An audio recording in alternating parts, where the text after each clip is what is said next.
شروع کوم د الله په نوم چې بخونکی او مهربانه دی. مینوالو زه یم ستاسو کوربه فروخ نواز فروخ. یو کتې او یو غزل سره ستاسو خدمت کې حاضر شیم په دې هیله باندې چې ستاسو به دا کلام خوښ شي. تاسو ټولو مینوال تر ډالۍ چې اوسه پورې یاره ښکلی نه ومه، اوسه پورې یاره ښکلی نه ومه او ښکلي سره ټل شومه نو ښکلی شم. ستا د لار سړی وم تا ته پته وه، ستا د لار سړی وم تا ته پته وه، تا چې اشاره وکړه نو غلی شم.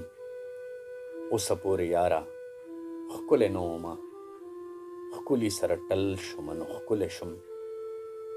او د غزل یو څو شعرونه چې د مینې په دنیا کې ستا زما بلها کیسې وې، د مینې په دنیا کې ستا زما بلا کیسې وې، کراره کراري وه خوندوره غوندې شپې وې. بس هغه یو منظر مې په دې سترګو کې غړېږي، بس هغه یو منظر مې په دې سترګو کې غړېږي. وطن نه چې راتلمه ګله ستا سترګې لمدې وې، او منم چې ستا له درده په ځان نه پوهېدم یاره، منم چې ستا له درده په ځان نه پوهېدم یاره. زما ناروغه سترګې بیا هم ستا په لور کږې وې، او څنګه به مې مینه رسېدله سر ته ګرانه، څنګه به مې مینه رسېدله سر ته ګرانه.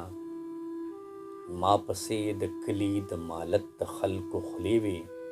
او شعر تاسو ټول ته ډالۍ چې زمونږ به په ګوړه په چینی نه خوږېدلې، زمونږ به په ګوړه په چینی نه خوږېدلې.